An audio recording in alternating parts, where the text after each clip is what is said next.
Welcome to Founders Unplugged, hosted by Greg McCallum. Long-form, honest conversations with founders and entrepreneurs from around the world. Morning, Greg, and thanks for having me on the podcast. David Graham, I'm a 4 times exited founder. Started my first business when I was 25. Not all successes. 4 successful exits and a couple more that didn't go anywhere. But I suppose that's where you do all your learning. Today, I spend most of my time helping early stage startups raise capital. One would think that is a pretty simple process, but as any founder knows, it's quite difficult. So there is typically an advisory and consultancy piece around that. So I like to think of myself as part advisory and part broker, and hopefully we can get some of those great ideas that all young founders now have to market. So that's what I spend my life doing, and what causes all the grey hairs of that I've got left. So yeah, that's me in a nutshell. Brilliant. And I really appreciate you taking the time, because it's not a short podcast, and sharing your wisdom and your story. Well, we'll see. That might be a leap, but anyway, let's see. But no, look, anyone that's been in the industry, I think even for a short period of time, let alone the amount of time you've been, will have picked up something that is worth sharing, right? So there's some interesting stories along the way. I can assure you of that. Yeah, and I'm gonna ask you about them.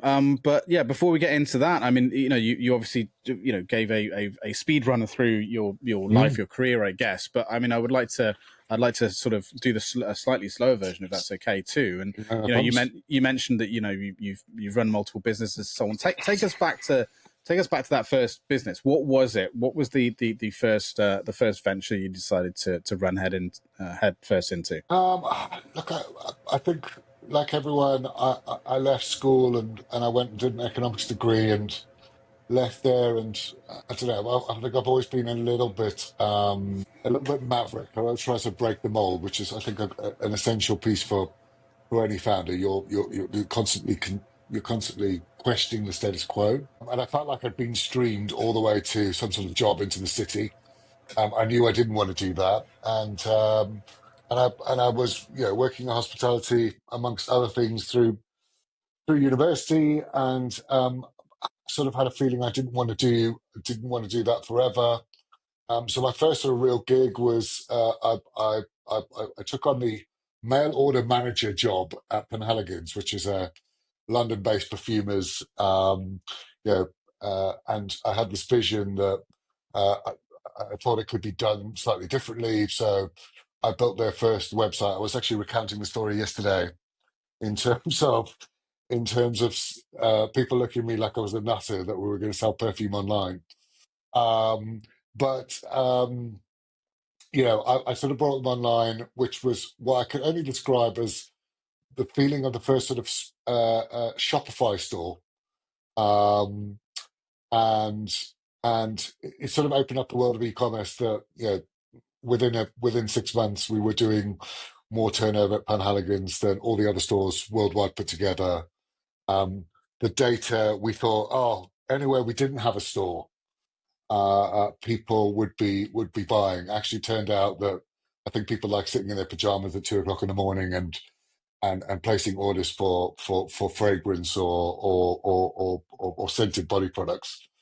And it sort of blew my mind. It was sort of like, I thought I was behind the 8 ball, but I was very much sort of I was very much one of those sort of first adopters, and it sort of framed that if I could do, if I could sell fragrance online, you could pretty much sell anything online. And so I did that for a couple of years, and it sort of, one thing sort of led to another, and I had a young family at the time, and London wasn't great, so we moved to Edinburgh, and I looked around at a couple of jobs, and I just happened to stumble on someone saying, we've got this regime, the office, we want it to look a bit like the sort of Google place. It's going to be a huge sort of piece to recruit some of the best staff, and they sort of had to pull people outside of Edinburgh. And so at the heart of this was this beautiful office space and a wonderful cafe. And then they wanted to use these sort of old school contract caterers like Sodexo and Compass back in the day. And I don't know, I just sort of thought, oh, why don't I said, would you mind if I put a proposal in? And they said, oh yeah, give it a go. What's your experience? I said, well, yeah, I've been working in hospitality. I think I could do this a good go. I was sort of 25, knocking on the door of 24, knocking on the door of 25. I put it in and I won it. And then next minute, sort of had to put together the sort of restaurant or restaurant concept, in a sort of a contract catering sort of framework. Anyway, one thing led to another. Next minute, I've got 7 of these things, and then it should have been a wonderful job that I should have said, brilliant. I go to work at 9 and I come home at 5, and we were talking about life balance before this call. I thought, nah, this is I'm young. No, not in hospitality and catering, my friend. well, look, it's the perfect hospitality and catering gig, right? Because you sort of start at 9 and the office shuts at 5. So it's what led to the next bit, which was and nothing on the weekends. And I thought, gosh, I've got all this kitchen space. Why don't I leverage it and see if we could do some outside catering?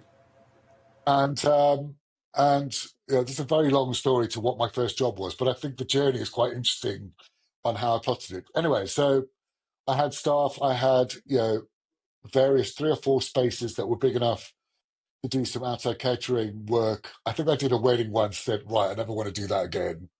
And you're sort of testing as you sort of go along.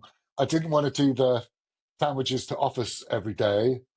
Anyway, eventually I did one job for a client and still a very, very good friend of mine for RBS's group technology.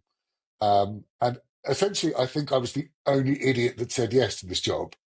I think he told me that he'd had a lot of quotes, but I think I was the only idiot that said, oh, a field in the middle of nowhere, a barbecue for 2,000 people. Yeah, let's do it. Sounds fun. And sort of carved myself this little niche that, if you had a wacky idea and no one else wants to do it, that's the kind of thing that we did. One thing led to another. We opened our first restaurant in South Ken. So this sort of idea of this hospitality group was, I was obviously super ambitious at the time. A lot of mistakes along the way, but the nice thing about contracts, probably the wealthiest I've ever been, actually, or not the wealthiest, but my bank managers never treated me the same since. I had 7 contracts that said, even if we didn't do a jot of work, they would pay us at the end of the year, which to a bank manager is like the greatest news in the history of time. So anyway, that wasn't sexy enough. It's probably where the restaurant came from. And it was always sort of a jumping off point. We had, I think we had a year and a half in our lease. We went from busy to quiet off the back of the restaurant platforms launching. It was our saving grace. I think we would have bombed, but I think we did a 50% discount once if you ate before 7, and next minute restaurant exploded. And it sort of coincided quite nicely that 2 of our clients that had a failing restaurant group sort of looked at this, or failing organic supermarket, came in once and said, oh, this place is going to die, and came back the next time and saw it exploded and said, hey, would you look at our one shop on Marylebone High Street, which was called Natural Kitchen, and sort of took one look at it and thought, wow, it's got magic. It was making no money. I think they'd lost a couple of million quid. And yeah, we turned it around. So a journey that then went all the way to 5 or 6 natural kitchen sites around London. I think we pioneered the healthy food to go market. And we sort of ignored all the other stuff that was a little bit of a drain. But and on that's where I used the e-commerce bit. So it was part bricks and mortar, and and a good 25% of our revenue was coming from e-commerce, and we sold everything. We sold. Once we understood our audience, we then got very sort of seasonal. Nowadays they call it drops, and nowadays like what can I buy at the autumn fair that is Scandi, and that ladies who lunch will love. That was a term back then. I know it's probably not a term these days, but once you build that trust with an audience, you can pretty much sell them anything. Mm. People say, "Oh, was it the same vertical?" It wasn't. They just loved what we did, and I felt like we were really so deeply rooted in all the communities that we were in. So just used all of that. But yeah, that's really where that's really sort of welding together everything I learned in that journey. Now, let me say that that was well, I exited National Kitchen in just after financial crash in 2009. So that was a whirlwind 7 8 years, no holidays. I had 3 kids at the same time. Mm. It was a whirlwind. There was a lot of things I would change if I look back at those things, but gosh, that learning curve was amazing. Loved it. And that was the first business, and you sort of look back at what you sort of accomplished by sort of age 34. We were doing around 6 to 7 million turnover, which is what at least 10 11 million these days.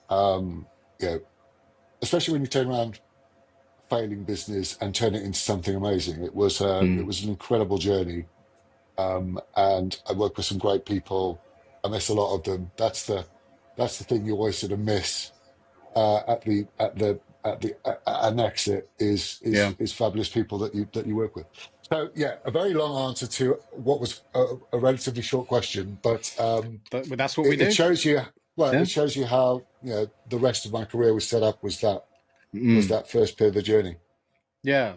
It's super interesting because of we have quite a lot of similarities, it seems, in our early part of our career. Although I'll say I didn't manage uh, to get to the same end result, obviously. but for me, I started working very very young. In the hospitality world, my mother Yeah, was French, so I was taught to be a chef at home anyway. And then I went into chefing, then naturally into working, in restaurants on the floor. And then, I was one of the youngest restaurant managers or floor Jesus. managers, I should say, in Yeah, yeah, my city. And then that sort of naturally progressed to doing consultancy work, so similar to what you talked about, but more turnaround stuff, businesses in distress, and then I ended up working with a lot of the high street restaurants and and things like that, and then it turned into into a consultancy business for hospitality, and it did really well. At one point, like when you said that's probably the point in time where I was earning the most money, like when I think back, it's like, how the hell did this like yeah, 18, 19-year-old kid managed yeah, to secure these contracts with some of yeah. It's these crazy. restaurant chains and stuff like that? Like, I had no idea what I was doing. They were just coming to me. You know what I mean? And like, I was getting referrals. I wasn't doing any sales at the time. I knew nothing about sales back then. It was just, landing on my feet kind of thing. Yeah. And then it just kind of fizzled out because I was young and an idiot and didn't know how to make the most of the opportunity. But it's just interesting. I, That's where we I, both kind of cut our teeth, in I look hospitality. at. I think it's such a great early. It's such a great early experience for young people 100%. because it is work under pressure.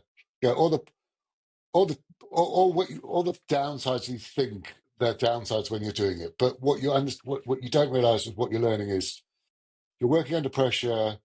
You're pretty much selling a product that you can't even afford to buy. So your sales patter has to be on point. You've got to think on your feet. It's almost like a show. I always used to think of it like putting on a Yeah, show every 100%. night. It's Mm, like you couldn't. There was a direct correlation to if you're in a bad mood, you weren't going to make any great tips that night. So mm, whatever sort of the argument with a girlfriend or you know, falling out with your parents or whatever, whatever dramas you had in your life at that time. Yeah, that ability to walk onto the floor with a smile on your face and do that.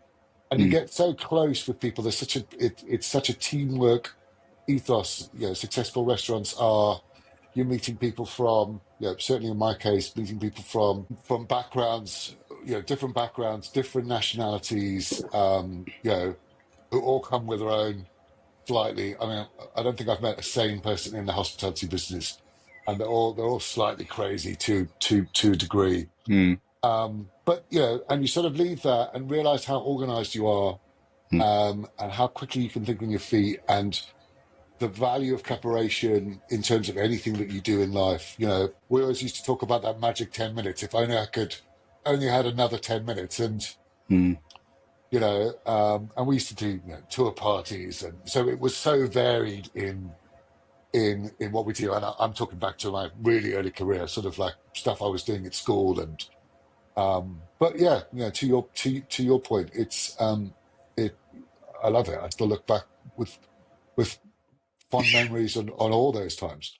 Yeah, what do they say? Hindsight is 2020 vision, or hindsight is through rose tinted glasses.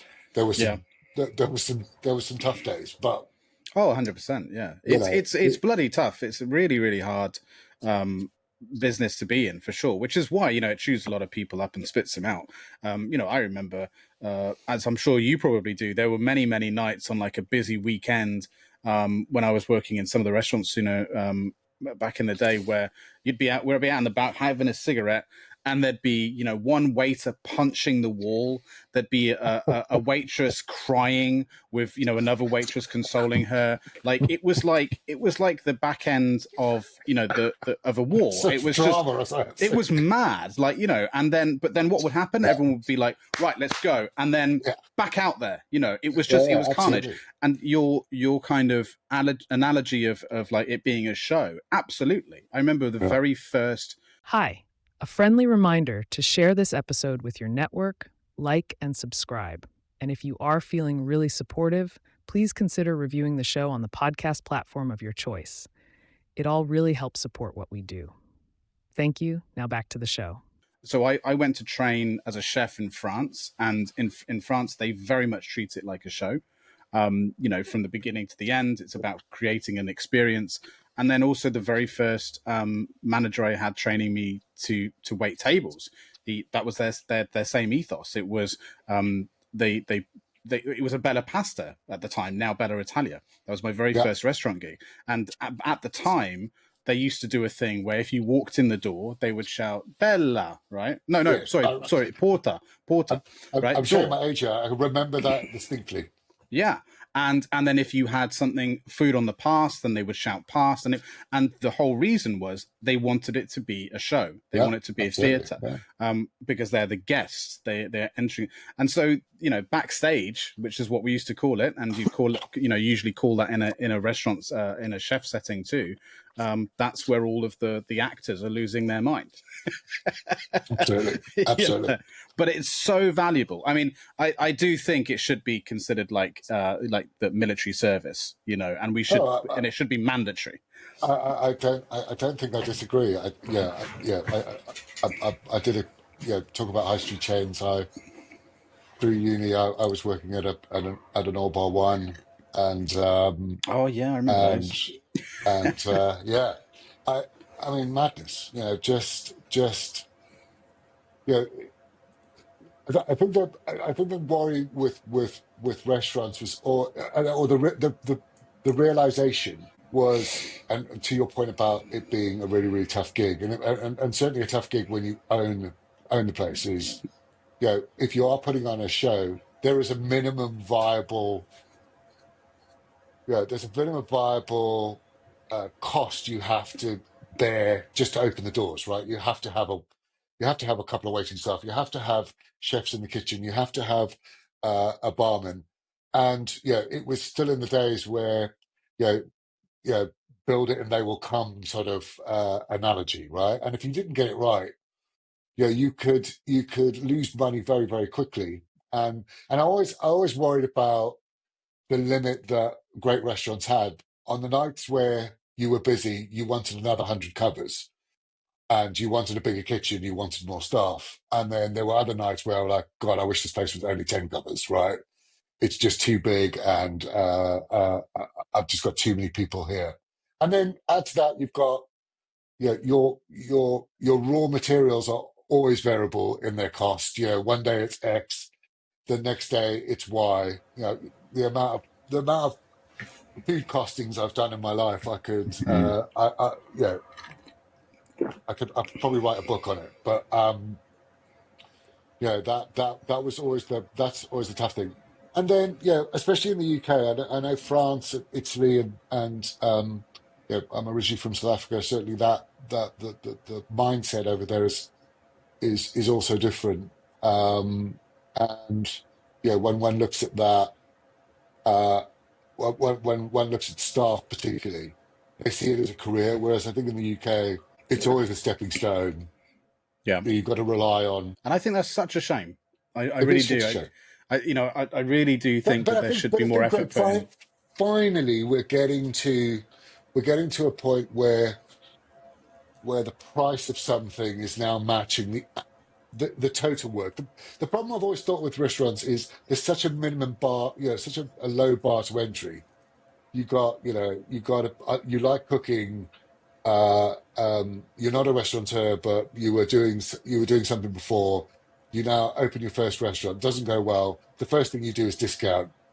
And if you're doing your steak for 10 quid, you're affecting everyone that's doing a steak for 20 quid. Because Mm, actually what you're not valuing is the total experience, right? right. You're Yeah. asking your staff to work longer, you're taking shortcuts, you're doing all those pieces. And it sort of brings the whole down the sort of whole market down. I think we're finally getting to a point where owners and that whole restaurant industry, and it's taken 25 years to, especially in this country, to and I hope I'm true. I hope this is right. The staff are being treated with a little bit more respect. And Yeah, maybe. I mean, I don't know. It's. I don't go out and eat much these days. I mean, as you can imagine, as someone who learned to be a chef, it's mostly cooking at home anyway, right? yeah. But what I suppose what Also, the I facade is faded slightly when you've worked in the thing. It's like, yeah, yeah, there's that too. It's it's my difficult eating in restaurants when you've worked it's in my restaurants. test. Is it your test? The first thing I'll do in a new restaurant, I'll go and check out the loos. I can Yeah, tell everything about the kitchen by the state of the loos, right? yeah, If you care yeah. about the loos, you're pretty much caring about your kitchen. Sorry to interrupt. No, you're absolutely right. You can tell. I mean, you can tell a lot about the kitchen just by sitting on the floor, Yeah, really. Like, but yeah, yeah, you're absolutely right.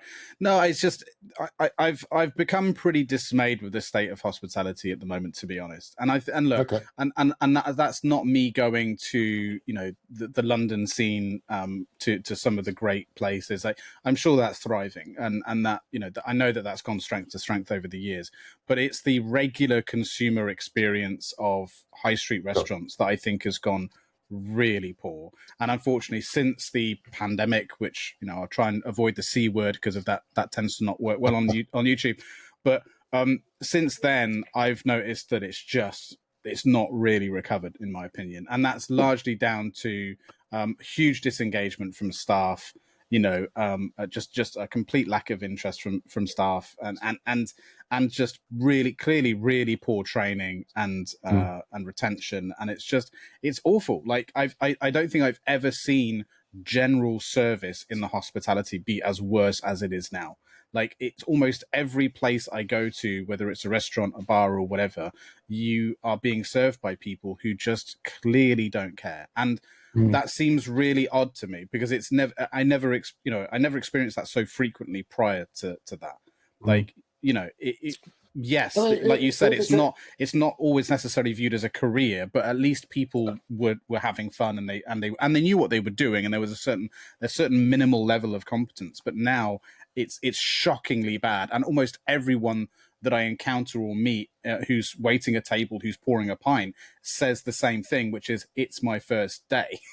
Right? yeah, And yeah, sure. so clearly there's a problem with retention, and yeah, I don't know, maybe I'm being a bit pessimistic, but But it is a lovely segue into what I did sort of learn in that first career, and the importance of, and look, I've made this mistake as well. I didn't put enough emphasis on it. But to your point, it, I think there is a direct correlation to success of anything that you're doing, be it you're founding a tech startup, be it you're founding a restaurant, whatever. The importance of A, creating a culture, and B, I don't think you can. I don't think there is such a thing as overtraining. Mm. Certainly, but certainly when you're first starting something out, and it's your effervescence of as a founder. It's your vision. It's your you're setting the market, right? If you don't work hard, no one else is going to work hard. If you don't care, no one else is going to care. But how do you take that and sort of take it organization wide? And look, a lot of businesses struggle, with if you're talking a bricks and mortar business, a lot of them struggle to open the second and the third and the fourth and the fifth, to get that same culture. But equally, I've seen the same thing in tech environments, and again, without mentioning the C word, since the P word, the, We could be talking about a lot of things. we could be talking about a lot of things. It rhymes with rovid and nandemic. But since that, we've been a far more, with remote teams, and look, I do think we're heading back to people being back in the office, and we gave it a go. I think for certain roles, it's remote is an option. I would certainly say it doesn't need to be 5 days in the office, but I would say minimum 3 and ideally 4. And these are just my opinions. Because what you forgot, in the early days, you've got to know the people that are working for you. You've got to set the culture. You've got to set the work ethic. You've got to set the standard. That's really, really difficult to do in a remote setting. And I don't know when it does work, and because I've never been, I've never worked for an organization that is well, that's untrue, but the organizations that I have worked for that were 10,000 people strong or on the way there understood that and did it really well. So that in your background and certainly in mine is I just naturally did it. I think Mm. I think coming from a restaurant or hospitality background, it's a natural thing that you do. I can't ever remember doing a gig when I was in my teens or my 20s where I've just got to quickly interrupt this episode for a quick announcement, and that is that if you are a tech founder, a CEO, a business owner, well, the chances are that's probably why you're listening to this show. It is called Founders Unplugged after all. And if that's the case, then you really need to listen to what I've got to say. So look, as someone that's been in the tech startup world now for a very, very long time, and as a founder and worked with lots of businesses globally, working in those companies has taught me a really big lesson. And that is that finding the right tools for your team can truly change your business. That's why I'm really excited that today's episode is sponsored by Deal. That's Deel. It's an all-in-one platform for global teams. Deal is designed with the needs of the global workforce in mind. Seamless contract signing, easy expense uploads, in-platform time-off management. They can handle paperwork, exchange foreign salaries into local ones, and ensure compliance with local regulations, and loads more. Plus, its customer support team is available 24/7, and that is really, really important. If you're ready to see how Deal can transform your global operations, head to deal.com. That's DEEL.com to book your demo today. So thank you so much for Deal for sponsoring today's episode. You can use the link in the description or the QR code on the screen down there somewhere. And now we'll get back to the episode. these weren't the people that you went for drinks with after work, and you were sort of ingrained in their life, and then you weren't, right? And they would leave, but actually at the heart of that isn't a drinking culture. I think it's just a culture. I think that setting that early days really sets up how you open a second or third spot or a fourth spot, or that it's easy when you've got 10 people, each one of them. As soon as it hits 100 people and they no longer report directly into you, I think it's a really difficult thing to keep together. And I think it also has to be authentic, right? I see a lot of these team building things and going to a I would say I see the value in it, but it's not for everyone, right? Some people just aren't geared to doing that. But anyway, the too long don't read on that is the great thing about hospitality. It taught me a lot in terms of setting a culture and actually growth. People often say to me, "Oh, did you find growth difficult?" And I was like, "Not really." Because it just felt like a natural extension.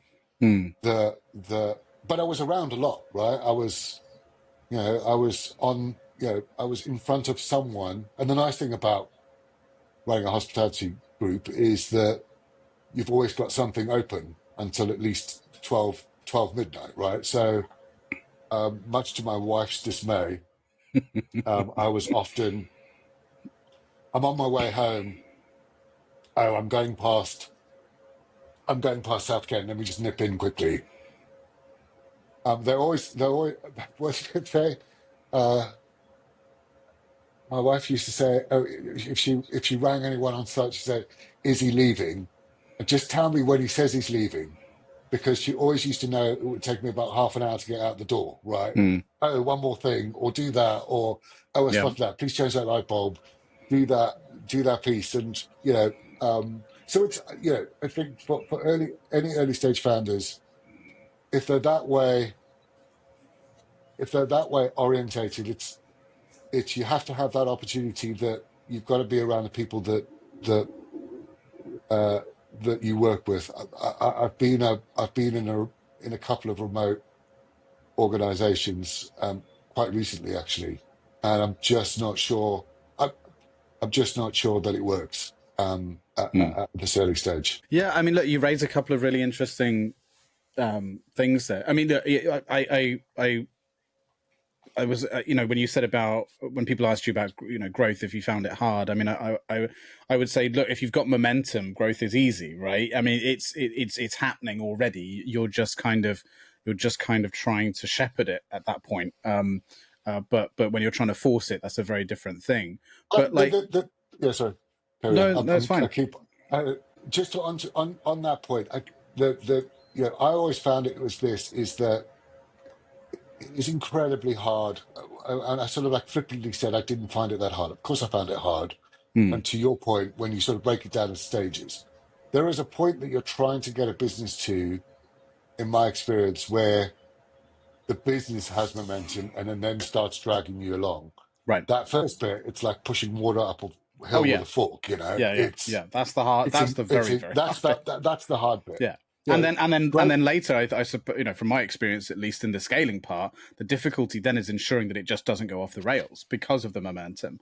Because of that Yeah. is actually the most dangerous bit, in my view, because that's when there's a lot more at stake. There's a hell of a lot more at stake because there is Mm. now some amount of success at stake, and there's a lot more people's livelihoods at stakes, and that's where things go wrong a lot quicker because it's moving at such speed and so on. So small mistakes amount to huge ones very, very quickly compared to earlier on, where you've got a lot more room to make those mistakes, essentially. Yeah. That's at least in my experience. But you've said a really a lot of really interesting things there, to your point about remote. So I'm quite bullish on remote and always have been, and that's in large part because of the fact that I did it before it was cool, I guess, Yeah.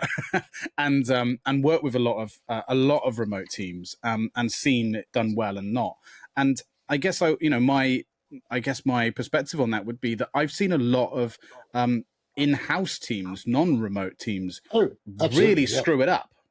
Yeah. And not have any of the things that you talked about. Not have good culture, not have good momentum, or any of that, and not have Yeah. it for Look, a I very, think very long time.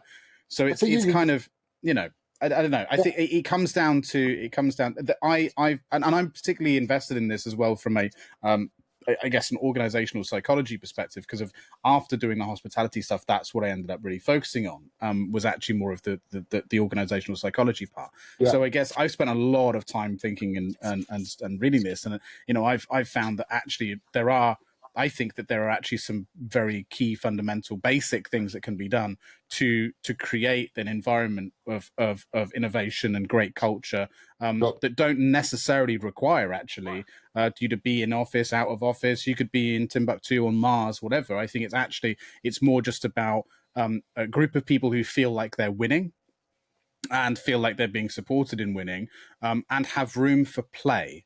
Those are two really important components I've learned over the years. As long as those two things are in, because to your point about like going for a drink, that's a form of play. And it doesn't matter what play it is, whether it's a drink or something else. If you can inject that into a group of people and they feel like they're winning and being supported, that's it, because it's purpose, right? So purpose and play generally are those two things, and that's what I've learned over the years. Is it's like kind of the winning recipe. You know what I mean? Well, is it wonderful how we can have differing views and still get on, which strikes me as not where the world is these days. But no, look, I think what 100%. you sort of highlighted there is you come from a place where that's work and you've honed that skill. I think I was sort of being a little bit more generous and practical and saying, I think there is a lot of temptation these days for founders to say, "Oh, if I don't have to pay for an office, that'd be great. I can make everyone remote." Like if that isn't in your skill set to understand that, to have that, it's hard enough as it is without that other dimension that you're talking about, where you figured out a framework and it works for you, and it works for the kind of people. But remember, in that you set your own culture, right? Yeah. It's like my point I think I was trying to make earlier was you've got to find your own culture. If that works for you, then great. Personally, it's never worked for me. I could do the remote thing very, very well. I think I miss those water cooler moments, and you're probably going to give me some advice on how you sort of create that within a remote piece. But I've always found that sort of collaboration piece, and it's odd because I don't think of myself as a collaborative person. But I think, but instinctively, I think I am. I think, maybe it's just in a, maybe it's just in a different way. While I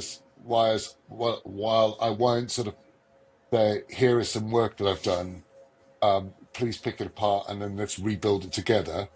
I will say, I will, before I even write the thing, we'll have that water cooler moment. We'll throw the idea around in the office. No, but don't get me wrong. It's not that I don't take on feedback, and if it needs ripping apart, it does. But I don't know. I think I've always found it easier when there is something I can touch and feel and then amend that than thinking that whole thing around. I think that's just easier when you've got people closer together. But I don't think that's unusual. I think that's human nature, and because if it isn't a natural state to work in a remote setting, it is an artificial one. And you're right. I do have, like, in the back of my mind, different strategies you can implement to try and replicate those things. But of course, it would be better to have those moments. Like, they're 100%. I miss them too. There are, even if it's just. I remember my old boss, who's now actually my CCO for my startup. We reminisce a lot of the time about the business we used to work in, and the heyday kind of thing, and the fast pace. And one of the things we used to talk about was the fact that at the time we both used to smoke, and we would have our big meetings, and after the meetings it'd be like, right, should we go for a cigarette? And that's where most of the work got done. It was that 10 minutes after the 2-hour-long meeting where we would go, do you know what? This is what we should do. Greg? Drinking and smoking is drinking and smoking. Yes, is how you're going to build a great business. I mean, look, to be fair, it did then move into vaping, and then it did move to just having a walk. So we got healthier as we went on, But I think you're spot on. In terms of there's certainly some structure that you need. Look, again, I'm not an advocate of meeting for the sake of meeting, but if there is, and let's not even call it a meeting. Kind of am. I kind of am. I think that's actually something I think that's a bad cultural practice. It's important to say every now and then, let's just grab a coffee. Yeah, no, it is, and it's something I work with a lot of founders who, some of them are a bit too much kind of like from the school of Netflix and Google and Facebook, where they're like, efficiency, efficiency, efficiency. They yes, be efficient, but also make room for just talking shit sometimes because Yeah, it's we don't disagree so there. important. It's so Yeah, no, important. my point around that was have those. I always think of them as I think of them almost as like focus groups or targets that Mm, when we get together, it's about what did we say we were going to do and what have we, how far of that journey have we come, right? That right. responsibility piece, etc. But I completely agree that you've got to make time for the one bit that I don't sort of I read a lot of books that say you know it's keep to 30 minutes. Your time is a precious thing. It absolutely is, but stuck in that framework, you're never going to get the best of the people who you want. Back to the culture thing, I think, and back to people. We all think of how to incentivize them and take them on these play dates and these sort of play experiences. And the one thing I can tell you is, and the difference between when you're first starting out and when this thing gets quite when a thing gets quite big is most people miss the time that they have access to you. Mm, And that's the bit I've always found, that if you can replicate someone taking that over, be it a COO, be it a head of department, be that department. If you're going to make time for anything, make time for, hey, we used to shoot the shit for half an hour on a daily basis. I yeah, can't give you half an hour anymore, but let's go for a coffee. Just tell me where you are, what your thinking is. Most people have got that bent up. Hey, I wanted to tell you about this, and this, and I didn't want to mm, do it on the in the board meeting or on our sales call, or they mm. want to tell you.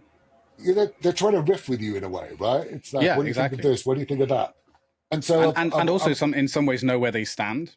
A lot of the exactly, time, exactly. it's a bit of a there is a selfish element to it too, which is quite normal human Well, behavior to just want to know where do I stand with the boss kind of thing. I think that's how you keep those people with you. Certainly in the first few years, Mm, I think everyone has a decision to make sort of post Series A once you've built yeah. something, and then I it's was I just was into going to the say this is a really common replication problem piece. around Yeah, those yeah. stages. Yeah, It's yeah. normally when I bail.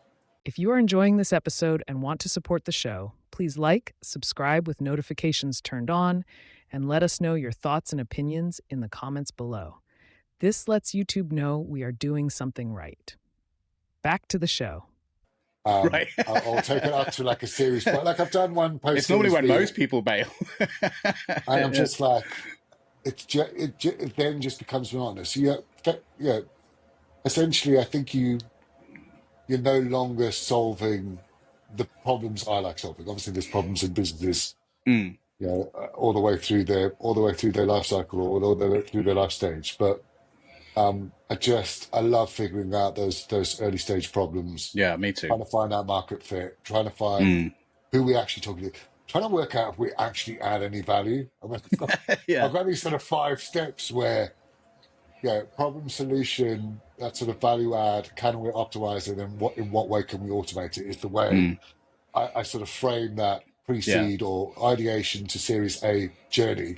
Mm, And it's at Series B where you start to automate that piece. So I mm, probably only always get 4 journeys, but you can actually use that on any kind of problem, I think. mm. Is like, what's the problem? What's the solution? Are we sort of adding any value? How many founders try and leap out of that? How founders trying to leap out of that value proposition bit, because it's where you find, like, if look, and that might be you have 5 different strands of it, right? Um, I still love that. I still love that guy that did the research around what every product in McDonald's, what its job is.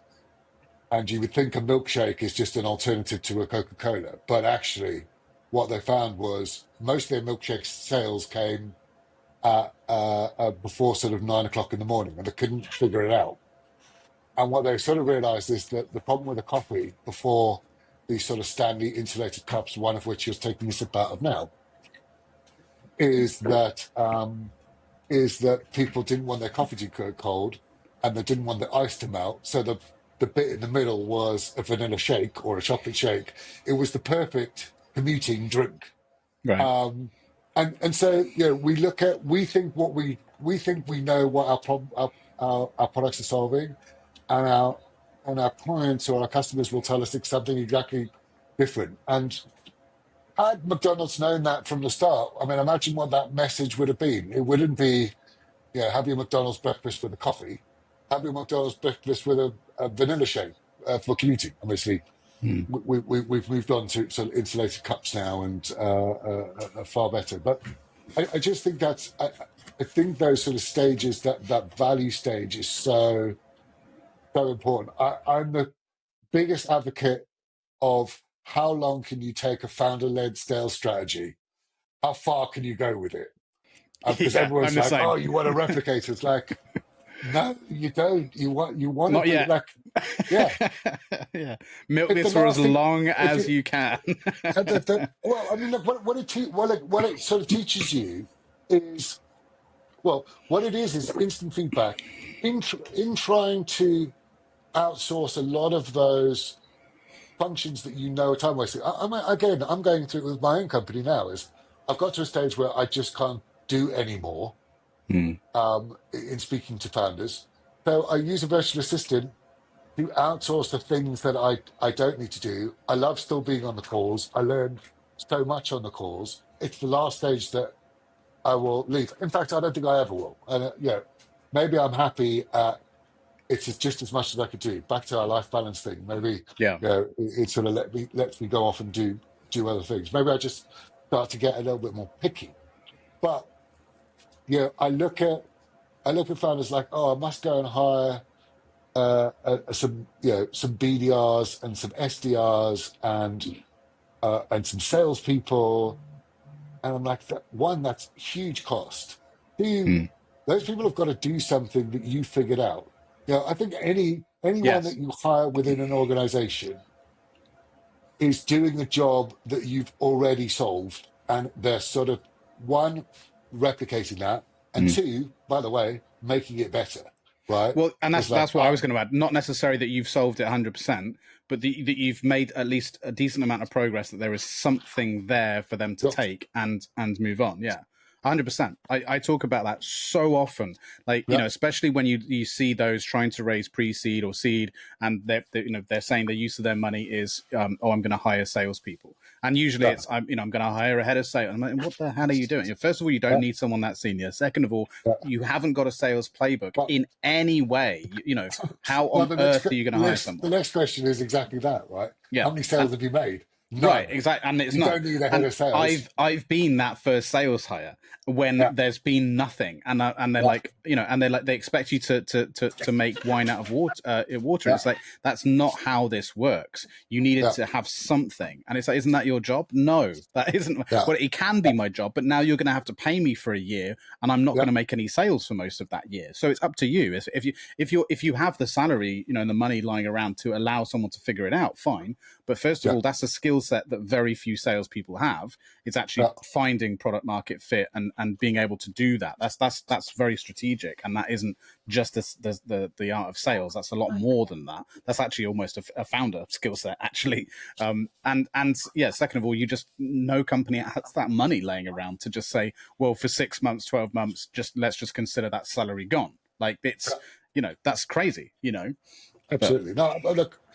Thankfully, we found some common ground. We didn't do it on remote working and other no, I things, think we were but broadly in no, agreement with remote no, working, but I'm just joking. I'm joking. but no, I But mean, no, look, but I completely agree. I, yeah, and I, you I know feel, what? There's something else that you kind of mentioned or touched on very briefly a moment ago as well, which is something that I feel very strongly about too. Which is, I don't understand why we haven't yet figured out a very different and new role, or to some extent why advisors or mentors for founders aren't mandatory, because actually it's kind of crazy that we don't really, especially investors, when and you'll attest to this as an angel yourself, that Mm. yes, we're looking at a lot of things, and the number one thing we're generally looking at is the founder. But what we don't often consider is the skill set of that founder to be a good leader, to be a good CEO. But more importantly, what their career progression is going to look like, what their career development is going to look like, and their training. Because, like you said, there's all these different stages that they go through, and quite often when it comes to that sort of Series A piece, that's usually when they break. Series A, Series B, that's usually when they break, and that's usually when they depart. Actually, I've seen Yeah, that happen a lot of times. But not to mention, just do they have the ability to manage people? Do they have the ability to coach and to train and to mentor? And the vast majority of the time, they do not. And they have no one really supporting them and training them on how to be good leaders. And I find that utterly bizarre. And that's not even to mention, going back to the remote thing, that's not even to mention there is no one then train. I mean, that's difficult enough in an office setting. But then there's no one at all considering, well, do we have anyone who's a specialist in remote organization, setup, management, mentoring? You know what I mean? There's no one there doing that either. And I find this completely bizarre because, to your point, most people are looking at, oh, I don't want an office because of the convenience. But there's also a bit of delusion to think that somehow it's easier to run a group of people remotely. It is I know. way I know it's harder. way harder. No, but look, I think you touched on a really great thing there in terms of mentors being mandatory. Beyond just the skill set training, the bit that makes no sense to me is the value of someone's mistakes. And the way I sort of look at it is, what you're trying to do with a small cash runway. Let's just say you've raised your first SEIS, a piece of around 250 grand, and and you haven't made that, or you're thinking of making the mistake of hiring a salesperson. I'm not telling this because I think it's a good thing to do. I'm telling you because I made that mistake, amongst about 100 other mistakes where it led to me running out of money. Whereas I will tell you all of that for for right now, which is a nominal fee. It's part of the function that we do. But I have for a good sort of a good while now had you know a founder at office hours ask me anything, and I assign an hour a day. No one's ever signed up for that. Two, very few sort of consultation calls in terms of I just want to understand what I should be doing. But you know, I don't know. I found the same thing. My second, uh, part 1A or part 1B of my early career was right after 2008, was all these sort of failing uh, gaming properties in Reno and LA, Reno and Vegas. And I spent a year and a half over there turning around failing gaming properties that actually from the sort of jump in was from a hospitality perspective. Um, and because it was the days when they go away free drinks and free food, and no one could jump first. But it's exactly the same thing with consulting. If you'd asked me a year and a half ago, I could solve this problem. You ask me now when it's going wrong, where you've got no money left and you can't do anything. I don't really know what you want to do. So, I love this idea of mentors being mandatory. Not that we can change that at all, but it's probably better than consultants or advisory. Um, and look, let's be honest, Greg. There are a lot of people that will talk the talk and have never walked the walk, and I do get that that's difficult to sort of navigate. Who should I be speaking to, and Yeah. what should I be speaking about? Funny enough, I'm a mentor with Ultra at the moment, Ultra VC, and they've come up with a great idea, and maybe off the back of this, we should think of it another way. But they call it ultra intelligence. So instead of it being artificial intelligence, it's using the power of the community to ask a question. And I think there is something in that. I think Mm. Look, I don't know the answer to everything. You don't Mm. know the answer to everything, but Well, can we use that can we use that a founder community to, because I don't think anyone ever wants these woolly kind of generalist answers. They're like, I yeah. am this, I need to do this. Tell me the cheapest way I can go from A to B, or tell me the most effective way I can go from A to B, or the most efficient. And I mean, I do have one bugbear. All these founder groups that are on WhatsApp, I've been on them and I've come straight off them. My brain just can't cope Well, with you see, herein lies the thinking conundrum. message over, Herein right? lies the conundrum, and the thing that I've grappled with for many years on this, and being an advisor and a mentor myself, it's Yeah, tricky too, because I am distinctly aware of how much noise a founder is yeah, exposed to and how much yeah. conflicting information and everything else. And so, yeah, I massively agree that founders should speak to other founders, be part of these communities and learn from each other and so on. But there is Yeah. also a lot of truth in the fact that it can be a huge distraction and can be very noisy. I think it's about timing, about where you are on your journey to know when to cut that off and when not to. But then also on the other side, when it is more specific advice and more tailored advice, I mean, even then, like you said, you've got a lot of charlatans, you've got a lot of bullshit there, and then you've also got a lot of very busy consultants and busy advisors. Like I count myself as one. I speak to so many founders on a weekly basis. It's ridiculous, Mm, and I can't know everything about that business. So I mm, have got the risk, as much as I try and mitigate it. I mm. run the risk of giving advice that isn't actually good because it's not, Yeah, it hasn't got all the context needed for that individual, which I firmly believe is the only advice that should be given. It shouldn't be ever off the shelf. Every founder is different, every business is different, every situation is different. So it's a absolutely. huge conundrum, because if it doesn't really matter which way you look, whether it's direct tailored advice or it's more general sort of sourced advice, whatever it is, there's no winning formula, which is why I think it comes down at the end of the day, the responsibility lies on the founder. At the end of the day, that's where the responsibility lies, as the individual, like it always does with everything. In my view, it's about Mm, individual responsibility.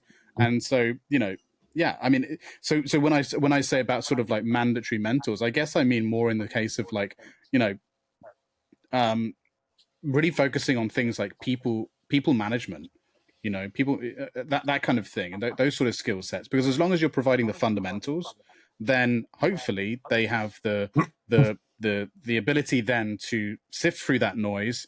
And I mean, it's a bit like, why I think university isn't actually as bad as people have decided it is all of a sudden. You don't go to university to learn the subject. You go there to learn critical thinking, or at least you used to. I'm not sure about that anymore.